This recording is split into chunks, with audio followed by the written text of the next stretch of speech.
ఎక్కడ గడ్డి పచ్చగా ఉందనుకోండి పోయి అక్కడ మేయడానికి రెడీ అయిపోతున్నారు అన్నమాట. సిగ్గు శరం అనేది ఉండదు. నీ మనసులో అనుకున్న మాట నా మౌత్ వాయిస్ తో నేను చెప్తున్నాను. మళ్ళీ ఎందుకు బట్టలు చింపుకుంటావు అని చెప్పేసి చాలా మంది అనుకుంటారు. ఇప్పుడు ఎందుకు భయ్యా నువ్వు బీఆర్ఎస్ కేసీఆర్ కి సపోర్ట్ చేస్తున్నావు? సిగ్గు శరం అనేది ఉండదు.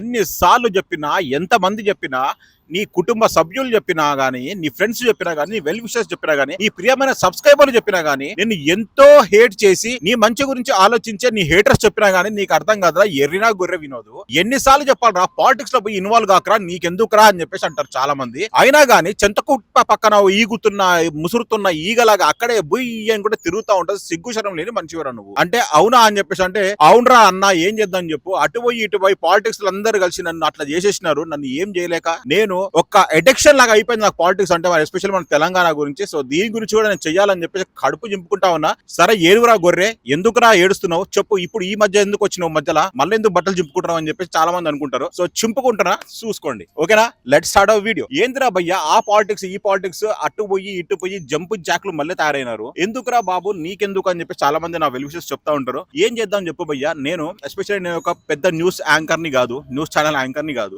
ఏదో అనలైజ్ అంటే డిబేట్ లో కూర్చొని చాలా మంది అనలిస్ట్ ఉంటారు కదా, ఆ అనలిస్ట్ కూడా కాదు. ఏదో కామన్ మ్యాన్ ని నీ వాయిస్ అనమాట. నీ మనసులో అనుకున్న మాట నా మౌత్ వాయిస్ తో నేను చెప్తున్నాను అంతే అనమాట. ఓకే, నేను అనుకునేది నువ్వు అనుకునేది ఇంచుమించు సేమ్ టు సేమ్ అదే ఉంటుంది. ఏంద్రా బాబు ఇప్పుడు ఏం నడుస్తుందని చెప్పేసి అంటే జంపుల మీద జంపులు, ఆ గోడ నుంచి ఈ గోడకి, ఈ గోడ నుంచి ఆ గోడకి పిల్లులు జంపు చేయడం మొదలైనవి మళ్ళీ మన తెలంగాణలో. మన దగ్గర తెలిసిన విషయమే కదా భయ్యా. ఎట్లా అయిపోయిందంటే పాలిటిక్స్ అనేది ఒక పర్టిక్యులర్ గా కమర్షియల్ గేమ్ లాగా అయిపోయిందబ్బా. ప్రపంచం మొత్తంలో ఒక మిలియన్ జోక్ ఉంటదబ్బా. ఆ జోక్ ని ఎవ్వడు బ్రేక్ చేయలేడన్నమాట. ఆ జోక్ ఏంటో తెలుసా, మన ప్రతి ఒక్క పొలిటీషియన్ వాడే జోక్. అదేంటంటే సింపుల్ గా వాళ్ళు ఒక మాట చెప్తారు. వాళ్ళు ఏమంటారంటే నా కార్యకర్తల ఇంట్రెస్ట్ మీద నేను వేరే పార్టీలకు పోతున్నా అని చెప్పేసి అంటారు అన్నమాట. నా కార్యకర్తలతో డిస్కషన్ చేసి నేను మీకు అప్డేట్ చేస్తా అని చెప్తున్నారు అన్నమాట. అంటే యాక్చువల్లీ వేరే పార్టీ నుంచి వేరే పార్టీ జంప్ చేయడానికి దానికన్నా ముందు వాళ్ళు వాడే ఒకటే ఒక వర్డ్ ఏంటిదంటే కార్యకర్తల విషెస్ వల్ల, అంటే కార్యకర్తల మనోభావాలని నేను గౌరవిస్తూ వేరే పార్టీలకు పోతున్నా అని చెప్పేసి అంటారు చూడండి. ఆ జోకు వింటే నాకు మాత్రం అయితే పక్క నవ్వు వస్తుందబ్బా. నోటి నుంచి కాదు, ఎక్కడి నుంచో మీరే ఊహించుకోండి. దీన్ని బట్టి ఎవడన్నా ఆ పార్టీలలో ఎదిగే కార్యకర్తలు ఒక్కసారి మేము మనస్ఫూర్తిగా కమెంట్ పెట్టండి భయ్యా. ఎప్పుడన్నా మీ లీడర్ మిమ్మల్ని పర్సనల్ గా క్వశ్చన్ చేసి అయ్యా నేను వేరే పార్టీలో పోదాం అనుకుంటున్నాను, మీరు ఏమనుకుంటారో మీ సూచన మాకు ఇవ్వండి అని చెప్పేసి అంటారా చెప్పండి. ఎందుకురా నాయన జనాలని ఎర్రి పుష్పాలు చేస్తున్నారు. ప్రపంచంలో నాకు తెలిసినంత వరకు మన పాలిటిక్స్ లో చేసిన డ్రామాలు, ఒక్కొక్క సినిమా చూస్తే క్లైమాక్స్ మీద క్లైమాక్స్ సీన్లు జరుగుతూ ఉంటాయి, ట్విస్టుల మీద ట్విస్టులు జరుగుతూ ఉంటాయి. అట్లాంటి ఎక్కడ ప్రపంచంలో ఎక్కడ ఉండే ఉట్టి మన తెలుగు పాలిటిక్స్ లో నాకు ఎక్కువ కనిపిస్తాయి, ఇంకా ఎక్కువ కనిపిస్తాయి అనమాట ఈ జంపింగ్ జాప్లు చేసే డ్రామాలు మాత్రం. అయితే ఇప్పుడు రీసెంట్ గా మీరు చూసే ఉంటారు కదా, ఆయన ఏమంటున్నాడు, ఒక కథ, ఒక పెద్ద గొప్ప వ్యక్తి, గొప్ప లీడరు, ఆయన ఏమంటున్నాడు, నా సొంత గూటికి నా సొంత ఇంటికి నేను పోతే తప్ప అది ఇది అని చెప్పి మాట్లాడుతూ ఉన్నాడు. అంటే 10 ఏళ్ల నుంచి ఏం చేసిండు ఆయనకైతే దండేసి దండం పెట్టొచ్చు. ఇంకొక ఆయన ఏమంటుండు, నా బిడ్డ పోయింది కాబట్టి నేను కూడా వెళ్ళిపోతున్నా అని చెప్పేసి అంటారు అనమాట. అరే దీన్ని బట్టి ఆలోచించారు భయ్యా. ఇంతకుముందు ఏమో మనము రెగ్యులర్ గా సినిమాలలో చూస్తుంది ఏంది నిపోటిజం అనే కాన్సెప్ట్. సినిమాలలో ఏంటంటే మనం ఒకటి కొంచెం అనుకోవచ్చు, వాళ్ళ పైసలు పెట్టి వాళ్ళు సినిమాలు తీసుకుంటారు కాబట్టి వాళ్ళ కొడుకులను ప్రమోట్ చేస్తారని చెప్పేసి అనుకోవచ్చు. ఇప్పుడు ఏమైందంటే ఈ పాలిటిక్స్ లో సేమ్ టు సేమ్ నిట్టుపడిదని నడుస్తుంది. అంటే యాక్చువల్ మనం పాతకాలంలో సెంట్రల్ గవర్నమెంట్ లో మనం చూసే ఉంటాం. పాతకాలంలో ఏంటంటే ఫస్ట్ తాత వచ్చినాడు, దాని తర్వాత వాళ్ళ బిడ్డ వచ్చింది, దాని తర్వాత వాళ్ళ కొడుకు వచ్చినాడు, దాని తర్వాత వాళ్ళ కొడుకు వచ్చినాడు. అట్లా తరాలు అంటే రాజకీయ కుటుంబం లాగా తయారైన ఈ పాలిటిక్స్ అనేది.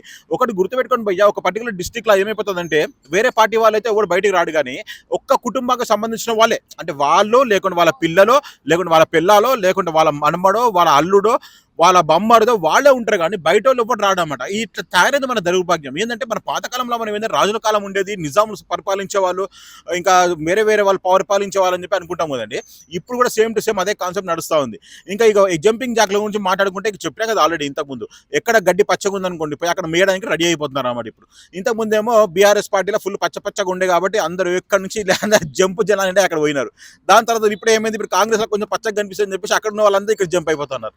ఇంకా వాళ్ళు చెప్పడం ఏమైపోతుందంటే నాకు బీఆర్ఎస్ పార్టీలో మాకు ఎక్కువ గౌరవం లభించట్లేదు కాబట్టి మేము జంప్ అవుతున్నాం అని చెప్పేసి. అరే 10 ఏళ్ల నుంచి ఒక నియత్తలాగా పాలిస్తా ఉన్నాడు, అది మీకు సోయి లేదు. ఇప్పుడు ఎలక్షన్స్ అయిపోయి ఆయన ఓడిపోయినందుకు ఇప్పుడు ఆయన ఒక మూలకు దన్నేసి పాపం మీరు వేరే పార్టీలో పార్టీలకు జంప్ అయిపోతాడు. పాపమైన అంతగానం ఏజ్ వచ్చింది, 10 ఏళ్ళ నుంచి కష్టపడ్డాడు. ఆయన కాస్తో కూస్తో అంటే యాక్చువల్లీ నేను ఏం చెప్పట్లేదు, నాకు ఆయన కాంట్రిబ్యూషన్ ఉందని చెప్పేసి, అయినా కానీ ఆయన కాంట్రిబ్యూషన్ వల్ల మన తెలంగాణ వచ్చింది. అది ప్రతి ఒక్కరికి తెలిసిన విషయం. మరి నేను అనుకోక ఇప్పుడు ఎందుకు భయ్యా నువ్వు బీఆర్ఎస్ కేసీఆర్ కి సపోర్ట్ చేస్తావు అని చెప్పి, కేసీఆర్ కి నేను సపోర్ట్ చేస్తా భయ్యా. ఏం చెప్తానంటే కాస్తో కూస్తో కొంచెమన్నా మనకి మన తెలంగాణ రావడానికి ఆయన కూడా ఒక 5% కారణం ఉండొచ్చు. 95% చేసిందంతా వాళ్ళు, వేరే వాళ్ళు సాక్రిఫైస్ చేసుకున్నారు, తగలబెట్టుకున్నారు. కానీ 5% ఈయన కూడా చేసిండు కదా. ఆయన కన్నా కొంచెం క్రెడిట్ అయితే ఇవ్వాలి. ఆ క్రెడిట్ ఏం చేసినాడు, 10 ఏళ్ళలో తీసుకొని మొత్తం స్పాయిల్ చేసి పడేసిండు. అదైతే తెలుసు. వీళ్ళు చేసే ట్రిక్కులకి, యాక్చువల్లీ వీళ్ళు చేసే జంపింగ్ లకి ఇప్పుడు గుండె పోటు వచ్చేంత పని అవుతుంది. సార్ ఫామ్ హౌస్ లో కూర్చొని పాపం చాప కొట్టుకుంటున్నాడు. ఇంకా వాళ్ళ కొడుకు గార్చే కన్నీరు మాత్రం అయితే అబ్బా ఆగని గంగలాగా తయారైంది. ఆగని గంగరే. మా అన్న అట్లా చేసిండు, అప్పుడు అట్లా మాట్లాడిండు, పోయిన తర్వాత మేము మళ్ళా తీసుకొస్తామా, మళ్ళా పార్టీలోకి వచ్చినాక మేము జాయిన్ చేసుకుంటామా, అదమ్మా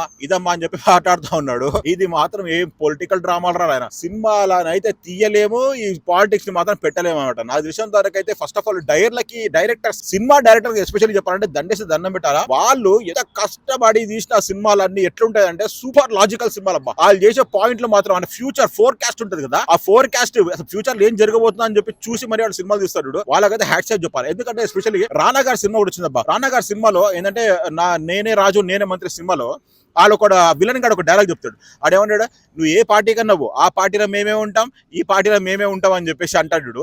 ఆ సినిమాకి ఆ డైలాగ్ కి మాత్రం హ్యాట్స్ ఆఫ్ చెప్పాలా. ఎందుకంటే ఇప్పుడున్న తెలంగాణలో జరుగుతున్న పాలిటిక్స్ గురించి ఆయన కరెక్ట్ గా ఫోర్కాస్ట్ చేసి అప్పుడే చెప్పాడు అనమాట. ఆ పార్టీలో మేమే ఉంటాము, ఈ పార్టీలో మేమే ఉంటాము. జనాలంతా ఎర్ర పురుకొలవు, ఎంతమంది మనకు ఓటేసినా ఏం చేస్తా కానీ మా ఇష్టం ఉన్నప్పుడు మా కార్యకర్తల పేర్లు చెప్పుకొని మేము వేరే పార్టీలో జంప్ అయిపోతాము. కార్యకర్తలు అనేటోళ్ళు పెద్ద బక్రగాళ్ళు. అర్థమైందా? నాకు కార్యకర్తల పేర్లు ఇంటే నాకైతే నవ్వు వస్తుంది అబ్బా. ఎక్కడి నుంచి నవ్వాలో నేను మన చెప్పిన ఆల్రెడీ చెప్పిన ఇంతకుముందు, వెనకాల నుంచి నవ్వాల్సి వస్తుంది నాకు కార్యకర్తల పేరు చెప్తే. ఎస్పెషల్లీ ఏమో ఆయన అటు పోయి వినోద్ గారు బట్టలు చింపుకున్నారు తప్ప ఏమి జరగట్లేదు, ఏమి ఒరగట్లేదు. వాళ్ళు జంప్ అయితేనే ఉన్నారు. వాళ్ళు పాలించినంత కాలం వాళ్ళు పాలిస్తూనే ఉన్నారు. వాళ్ళు పాలించిన తర్వాత పిల్లలు వచ్చి పాలిస్తూ ఉన్నారు. మన జీవితాలల్లో ఎదుగు బొద్దుగు ఏమని ఉంటుందంటే ఏముండదు. మన కష్టపడి గూగు డాష్ కొట్టుకొని నానా సంఖ్యలు నాకు పైసలు సంపాదించి పెట్రోల్కి 50 రూపాయల పెట్రోల్కి 100 రూపాయల పెట్రోల్ వేసి మనం కొట్టించుకొని మన జీవితాలు సంకనాకించుకొని ట్యాక్స్ల మీద ట్యాక్సులు కట్టి వాళ్ళు విల్లాల మీద విల్లాలు కట్టుకొని వాళ్ళు డెవలప్ అవుతూ ఉంటారు. మన నేలకు మొత్తం రాసుకొని కొంచెం కూడబెట్టుకున్న డబ్బులు అన్నింటినీ మనం చిన్న ఫ్లాట్లు కొనుక్కున్న పిల్లలకి ఇచ్చుకుంటాం అనమాట. అప్పుడు పాతకాలంలో ఉండేది ఏంది, పెద్ద రాజులను పరిపాలించేవాళ్ళు. ఏంటంటే వాళ్ళు జనాల మీద బాగా ఒక నిరత్యాలాగా పాలించేది చేసేవాళ్ళు. ఇప్పుడు కూడా సేమ్ టు సేమ్ అదే అవుతుంది. అదేంటంటే కొంచెం డెమోక్రటిక్ వేగా జరుగుతుంది అంతే. కుటుంబాల పాలన నడుస్తుంది అంటే అఫ్ కోర్స్ కుటుంబాల పాలన నడుస్తుంది ఎప్పటికి జీవితాంతం. ఎందుకంటే కొత్త వాళ్ళని వాడు రానియడు, ఎదగనియడు. మన పొలిటికల్ సిస్టమ్స్ అట్లనే ఉన్నాయి, మన పార్టీలు కూడా సేమ్ టు సేమ్ అటెండెన్స్ వచ్చినాయి. ఇంకోటి మంచి ఎడ్యుకేటెడ్ పర్సన్ పాలిటిక్స్కి వచ్చినట్టు వాడినైతే రానియని, వాళ్ళైతే తొక్కి చంపేస్తారు అనమాట. ఇది నేను అనుకుంటున్నా నా పర్సనల్ ఫీలింగ్. మీరేమనుకుంటున్నారో మీ జంపింగ్ జాక్ల గురించి మీ అమూల్యమైన కమెంట్ మాత్రం ఫర్ షూర్గా చెప్పండి. ఫర్ సపోజ్ మన కేసీఆర్ గారి ఫీలింగ్ ఇప్పుడు ఎట్లా ఉంటుందో అని మీరైతే మీ ఇమాజినేషన్లో మీరు ఏమనుకుంటారో దాని గురించి కూడా కమెంట్ పెట్టండి. ఓకే అండి, by by, have a nice day, జై హింద్.